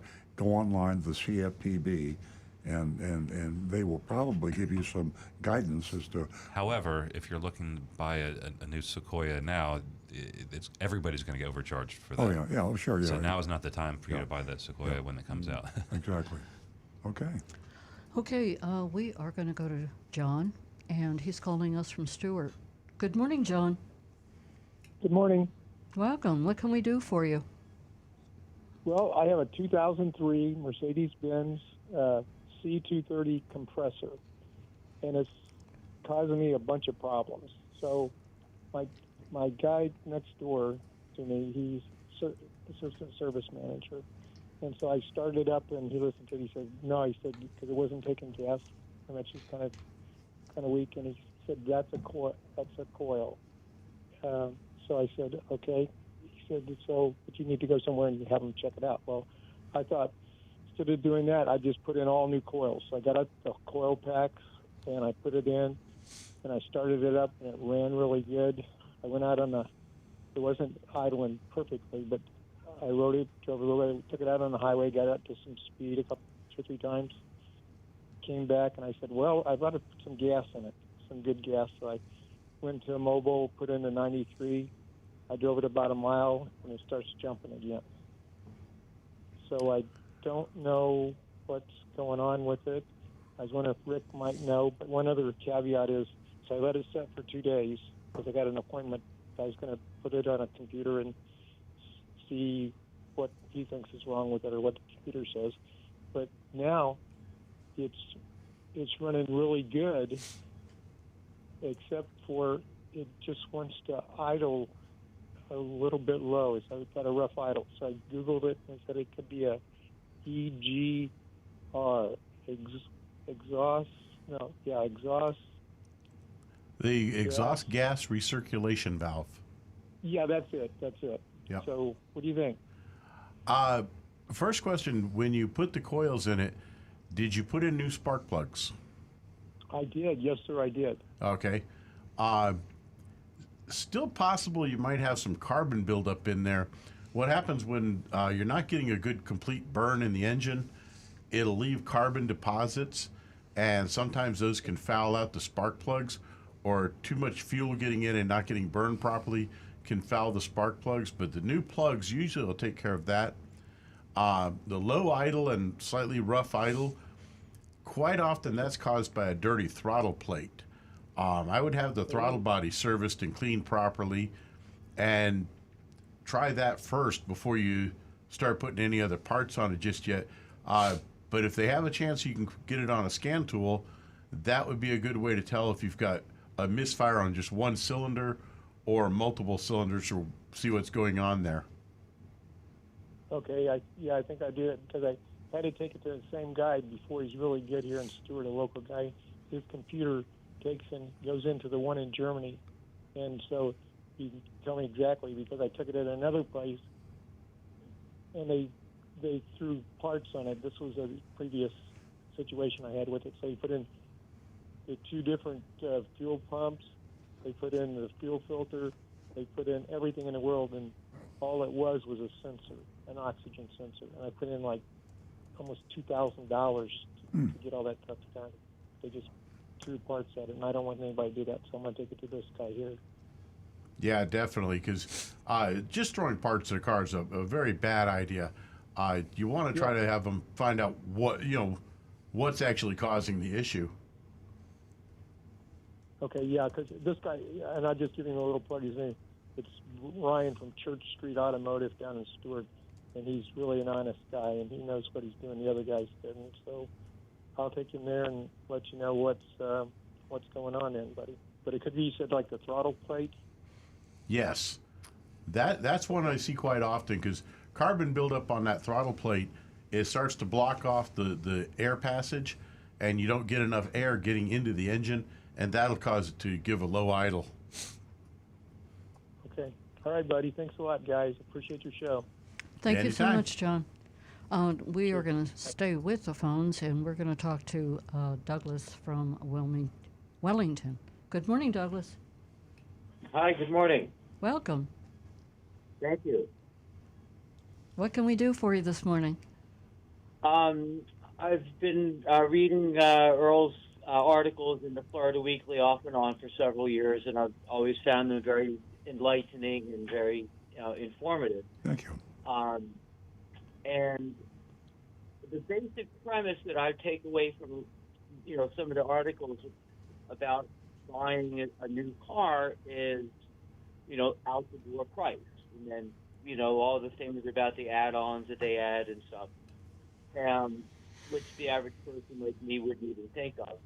But my question is, when you buy a new car, you can compare apples and apples. A new Toyota Corolla, the same model, trim, etc., is going to be the same comparison at different dealers. But if you're buying a used car, I found it to be much more subjective. And I just wondered if you could comment on that. What's the difference between a Nissan Sentra 2017 with, 50,000 versus a 19 with fewer or more? It's just, I found that process a little bit more difficult to navigate. I wonder if you could, maybe comment on how to make comparisons buying used cars. Well, yes, that's a good question. I happen to have the current June issue of the Consumer Reports open to the page 52 that says most reliable brands for 5-year-old vehicles. And actually, you're better off doing a Consumer Reports check on a used car because they've got a history. They list the 2017s here, and you can get it for any year, but the 2017 brand reliability, they go all the way. The top three, I'll read, the top three are the Lexus, Toyota, and Acura 2017 used cars. And the bottom three, the worst that you want to stay away from, are Chevrolet, Ram, and GMC. So they really have, if you've got a car that's 5 years old or 4 years old, there's a lot of history out there. And Consumer Reports really does the research, and they know when they say that if you're going to buy a 2017 Lexus RX, you're going to get a great vehicle. It's got a rating of 91, and if you can find one at a reasonable price, which you probably can't today, but if you could, it would be a far better buy than a new car. So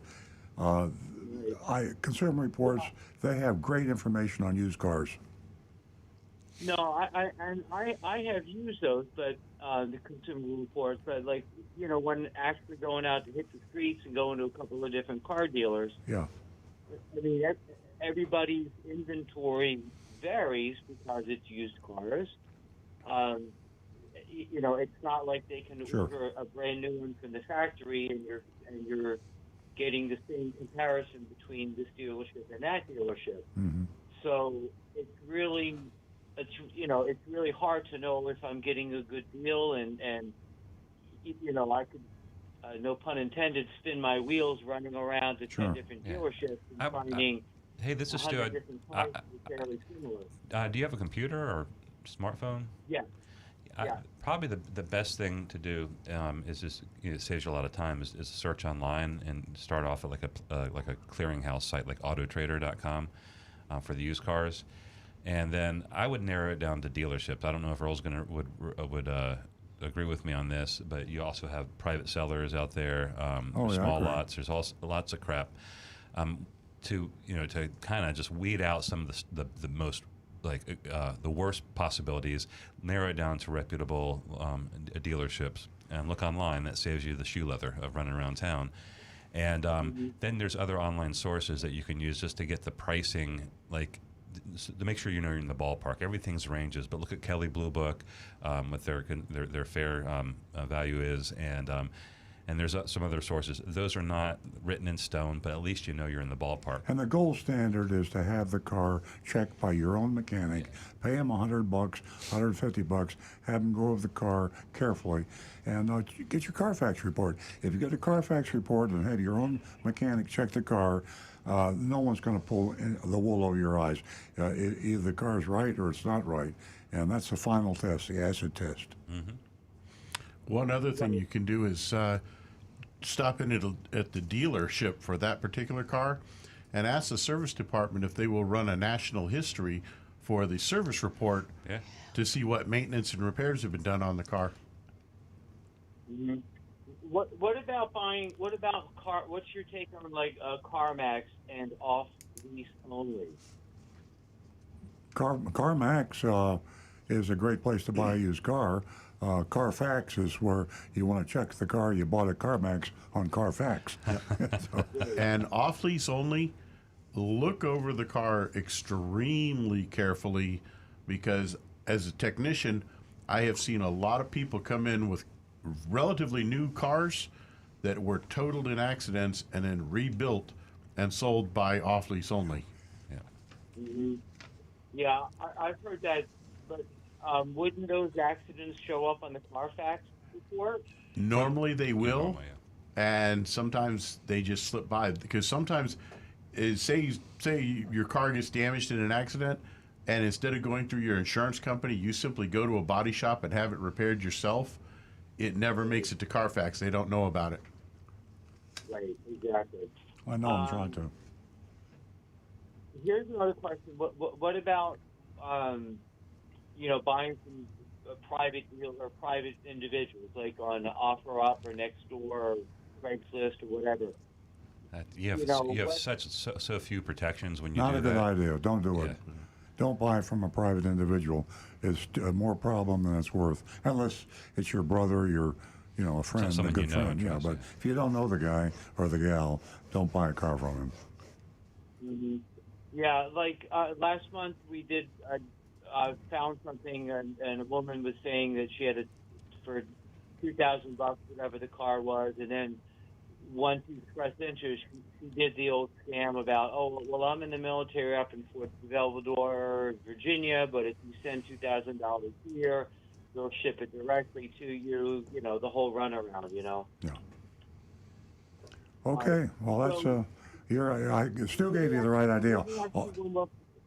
One more question about buying used cars. So, as far as the trims and the prices, just identify 2 or 3 makes or models that are interest and just shop around, huh?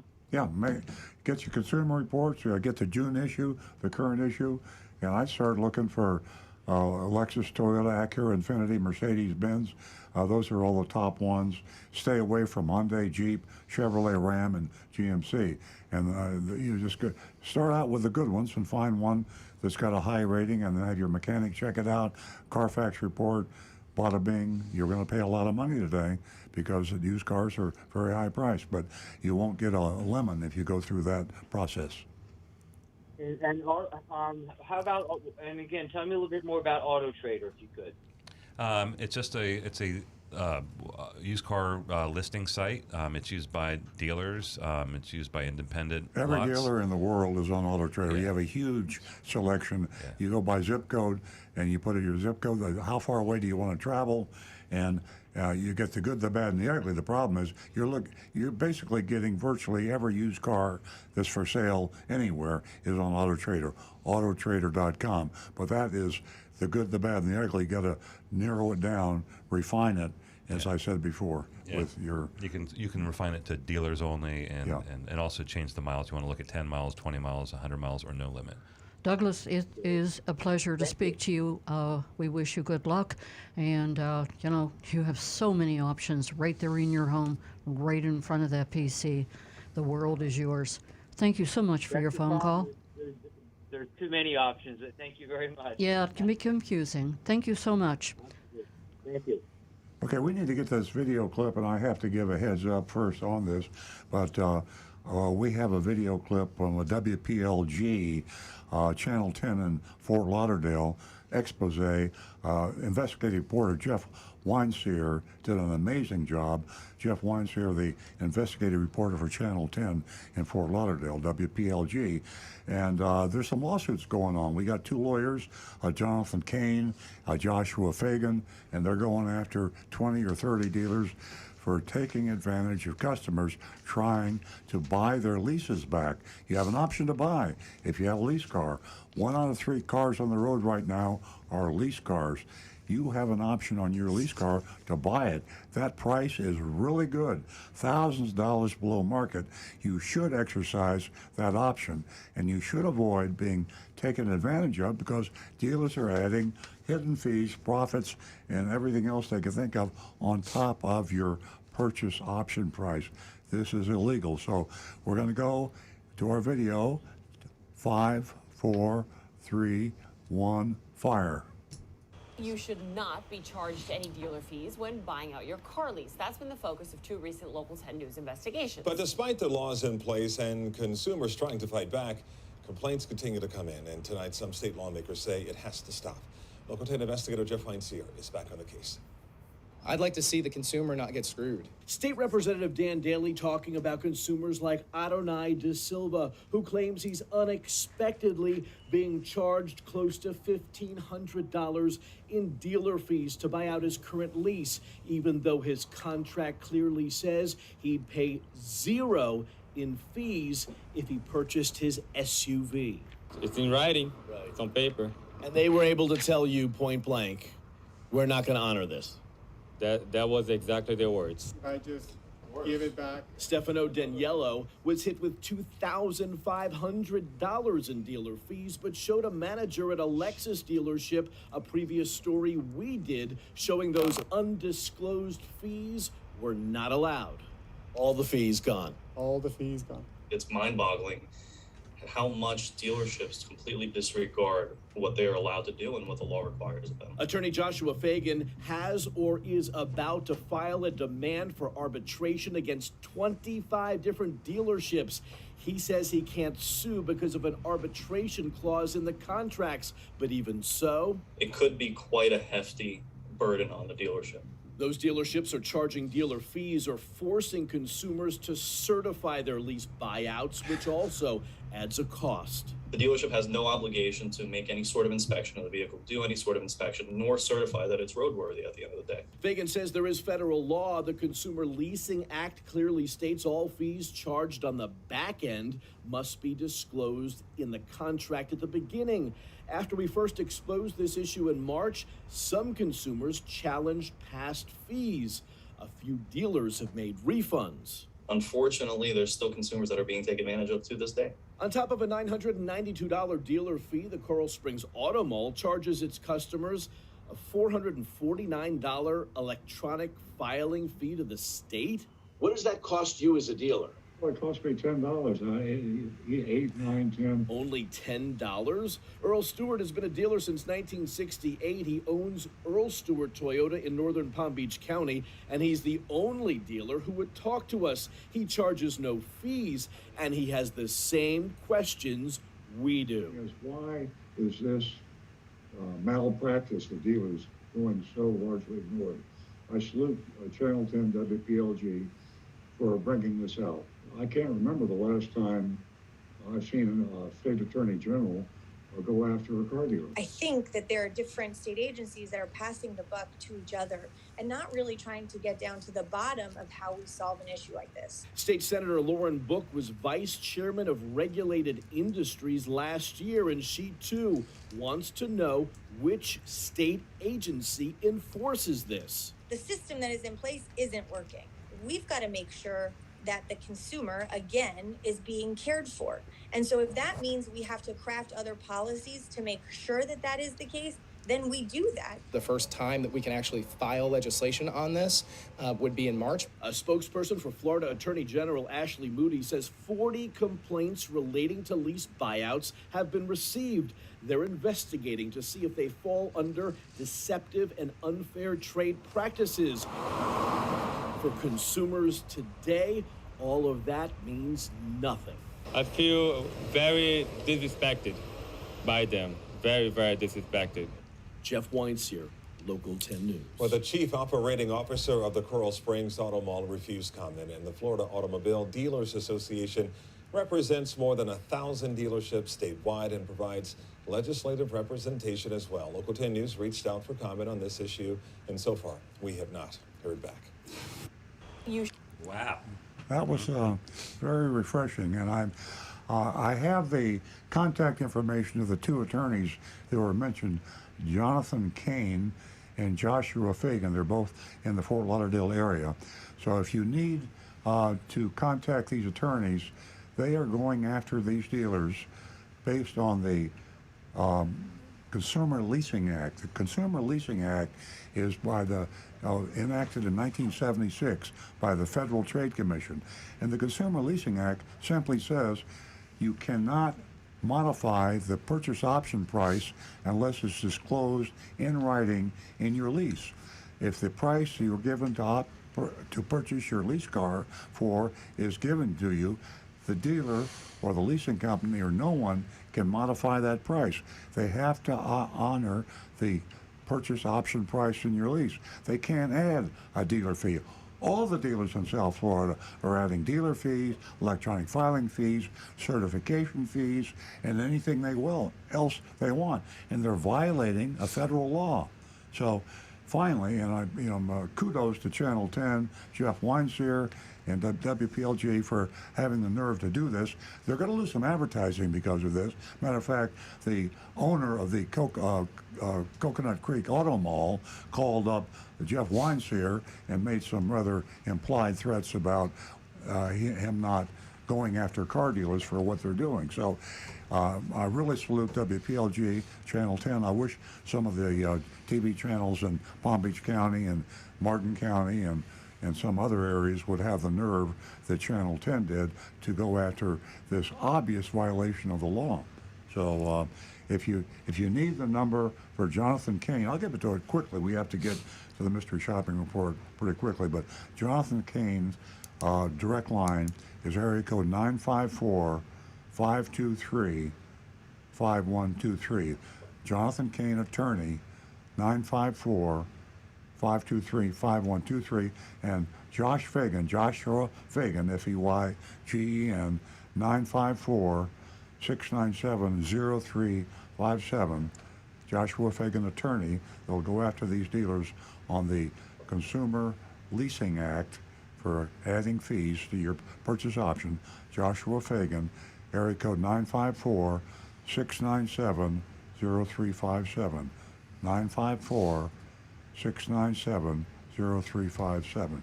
So we'll talk about that more next week. And Earl, you did say Coral Springs. Coral Springs. Coral Springs Auto Mall. Coral Springs Auto Mall was guilty of some of this, and they called up and raised hell with Jeff Weinseer at Channel 10. Okay. Our hats are off to Channel 10 for sure. It's a new day, ladies and gentlemen. I think that we may have a moment to get to some texts. Yeah, I'd like to read Anne-Marie's text before we get to the mystery shopping report. Great. Good morning, Anne-Marie. Good morning. It's been a while. We had a lot of phone calls today. Anne-Marie says, good morning. I've noticed an increase in ads for cars and trucks lately. Yet, from what I read in the papers and on the internet and this show, inventory is still quite limited. I'm hoping you can answer these questions about advertising. One, why would dealers increase their advertising when inventory is limited or already completely sold out? Because they can afford it now. Two, I have noticed various car ads popping up when I play video games like Words with Friends, and I can understand how a dealer can place an ad in the newspaper, but or local radio, how does a car dealer advertise on the internet? I'll let Earl answer question one and why they're advertising, and I'll answer question two. Well, answer them both because you're right on top of it. It's right now, the car dealers' profits are so massive right now that they're not even feeling big expenses like advertising anymore. And we've continued to advertise, but it's the type of advertising we're doing. We're not saying, come in, there's a big sale, and we're going to save a bunch of money on cars. We're just letting people know that it makes sense to put an order in early, and we're letting people know that we don't charge over MSRP. But right now, there's dealers are governed by percentages and numbers right now, and right now they get spend millions of dollars in advertising, and it's not even going to register as a percentage as a percentage of their total profit they're making. And also, they are still competing for customers. I mean, even though there's not a lot of cars there are dealers that are bringing cars in stock, and people are coming in and buying them on the lot for ungodly sums of money, and they are competing for those customers right now. So the key really is the turn rate, Anne-Marie, and it's a technical thing. Normally, you'd be right. People would just sit back and take orders and not spend a nickel on advertising. But with car dealers, you have to earn cars. And the faster you sell them, the more cars they ship you. If you sat on your haunches and didn't advertise, and your competitor did advertise, you might make a few more bucks in the beginning. But when the smoke settled and things returned to normal, he would have had his turn rate so high because of the advertising that the cars would be coming to him and not you, and he'd be selling far more cars than you could. And so the second question is, how do you advertise on the internet? That's a neat question.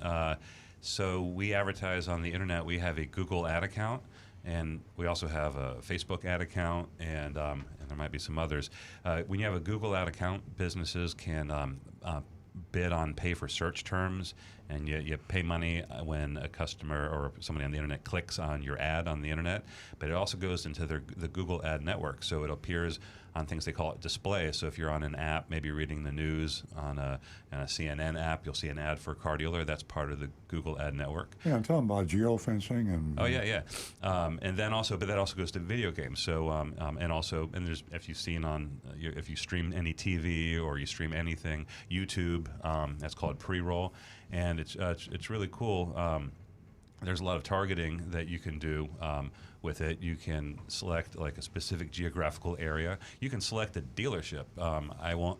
I'd be lying if I said we've never done that, where we've targeted an ad that would only appear at a competitor's dealership, so there's and there's other ways you can target. We could geofence Anne Marie's house. We could geofence. Well, I think the smallest or radius. the block, the zip code. Yeah, maybe like maybe a mile or so around your house, but that's true. You can do that with, say, Facebook, where only people in the city of Stuart will see the ad. And you can have a modified ad in the city of Jupiter, and then so it's really, you can craft your message by the people that you're trying to reach and by where they live, and also by demographic information such as income and age and all that. And it gets very, very yeah, if you live in an older community like Nancy and I, we wonder why all we see is hospitals, nursing homes, pharmaceuticals. Yeah. And all the stuff that old people think about all your time, and that's because they know that we're old and we're. Advertisers have been doing this for a long time, and if you're watching TV and you start seeing a lot of ads for catheters, and you start going, "Am I really in this? Am I in this Democratic category?" But with internet, you can go like it does. It's not. You're not going by hundreds of thousands of people watching one channel. You can go down to individual neighborhoods and all that. So it's really cool, and we could probably do a whole show on it. Absolutely. Okay, folks, we're going to get to the mystery shopping report, and we want you to join us in rating that report. You're very important to this part of the show. We shopped Al Packer Ford. Now, here is the mystery shopping report. Yeah, Al Packer, been around for a while. Stu didn't even realize, but I knew the guy before him. It was Macaulay Ford. Some of you old-timers out there remember Macaulay Ford, but the Al Packer Automotive Group was established by Albert Octavius Packer. I made that up. I thought it's just Al Packer. See, you fooled me. Back in 1961 in Maryland.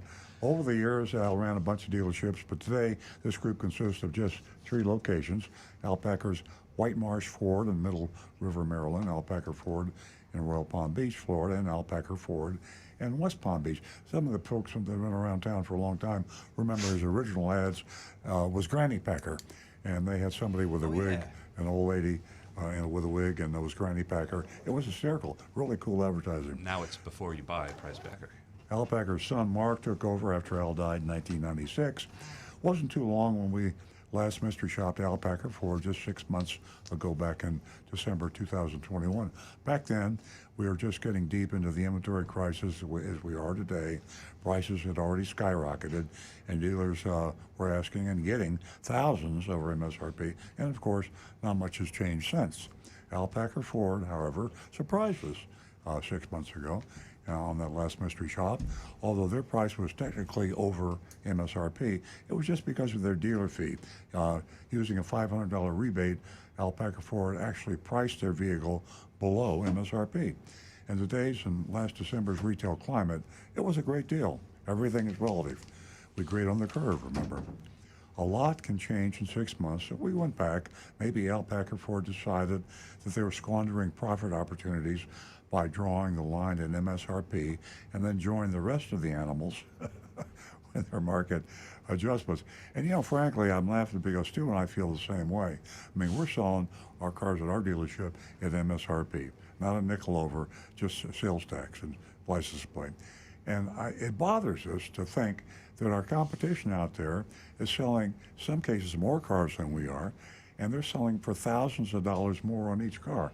And it just makes us mad that they're profiting and legally profiting. So we thought maybe Al Packer felt the same way and saw the other Ford dealers like, our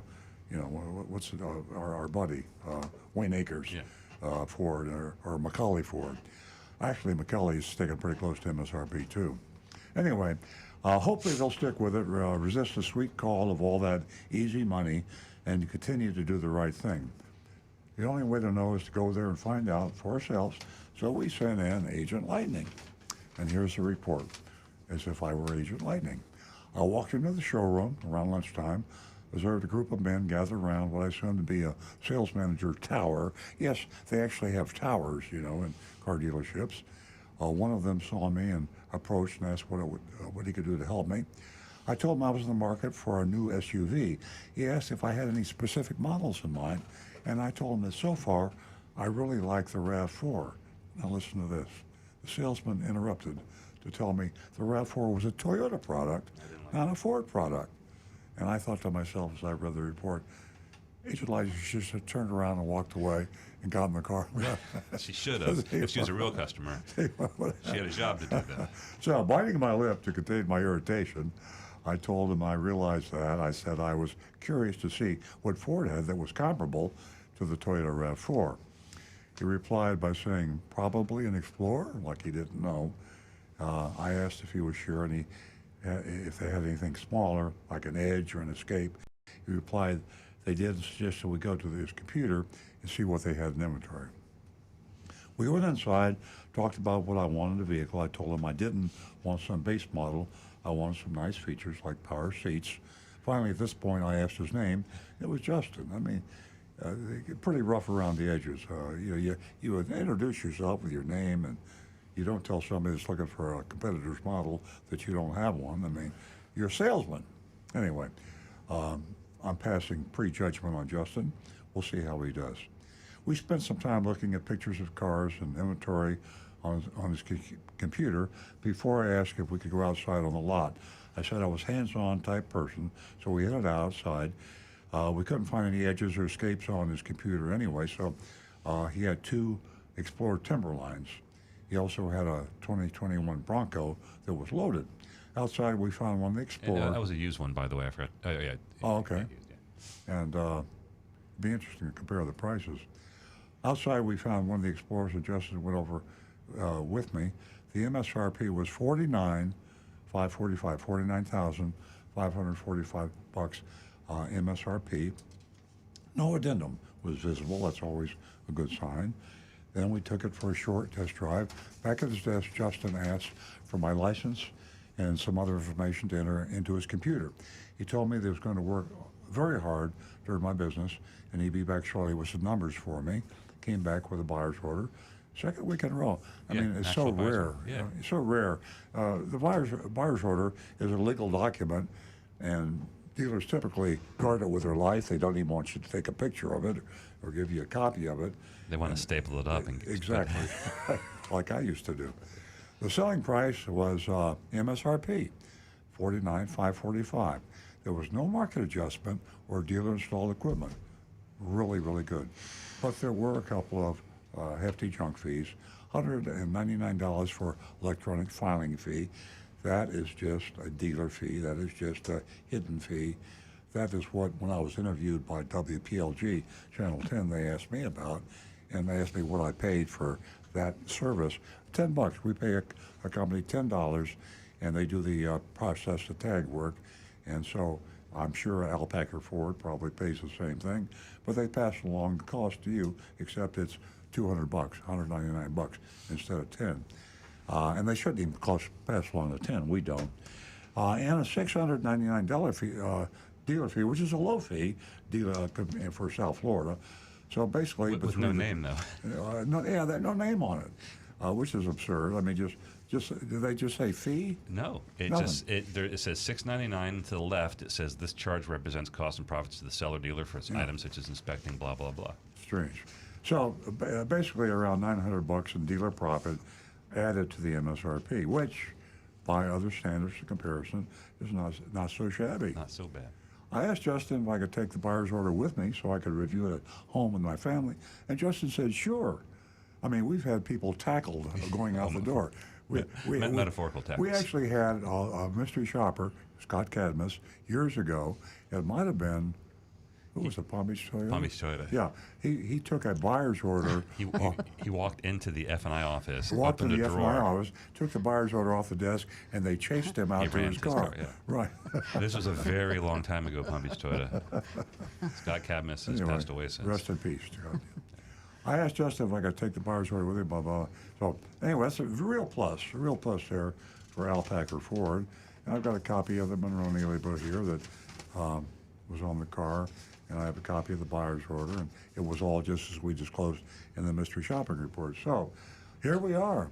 I'm not going to, I don't want to influence the voting, but I'm dying to see what the votes are going to be. Yeah, they're coming in. Well, actually, got one. Mark, you guys, we know Mark. Mark calls all the time. Gives him a B.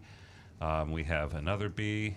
We have a C plus. Hey, I'm inclined. I think I'm going to go up. My grade's going to be a B. The only thing, other than the junk fees, which I know is not insignificant, the kind of the I don't want to say sexist, but it appeared rude. The way she wrote in the report, interrupting about the RAV4, seemed a little bit rude, and either rude or stupid, one or the other. yeah, or maybe nervous. I don't know. People do do awkward things sometimes. Maybe he was. I don't know. I'll give him benefit of the doubt, but it wasn't good. Wasn't a good look. I'm going to give him a B. B, okay. And that goes on our recommended dealer list. So you got a Ford dealer with a B. I think we have another good Ford dealer. We got Mullinax. Yeah, they might even be an A. So in this area, Rick, what do you got over there? We've got Mark from St. Louis with a B. Very surprising report. Tim Gilliland, B. Mark Ryan, B plus. Tom Steckel, B. Just a step below Mullinax. Ernesto with a B. Negan 1 with a B minus. And for me, I'm going to say the B. That's they've done well. Good scores. Nancy? Ready. Nancy? I'm not ready. Not ready. Okay. I'm going to give them a B plus. I was going to do an A. I was thinking about that, but I think we gave Mullinax an A, and I want to keep them a little below Mullinax.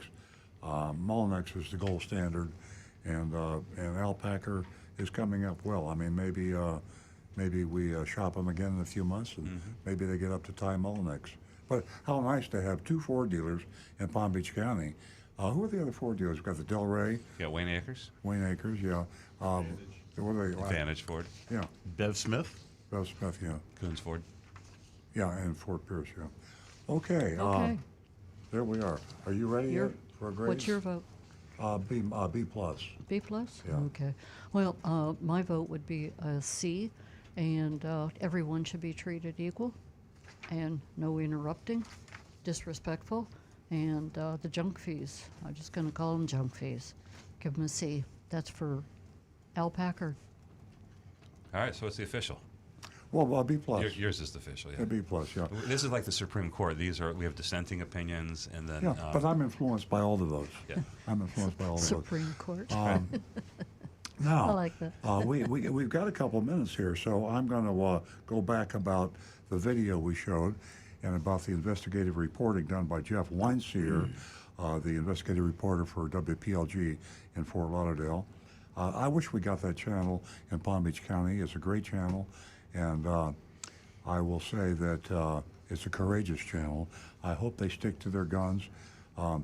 Actually, there was a Fort Lauderdale channel that interviewed me a few years ago that I was really disappointed because the editor chopped the story, and it was because of the pressure from advertisers.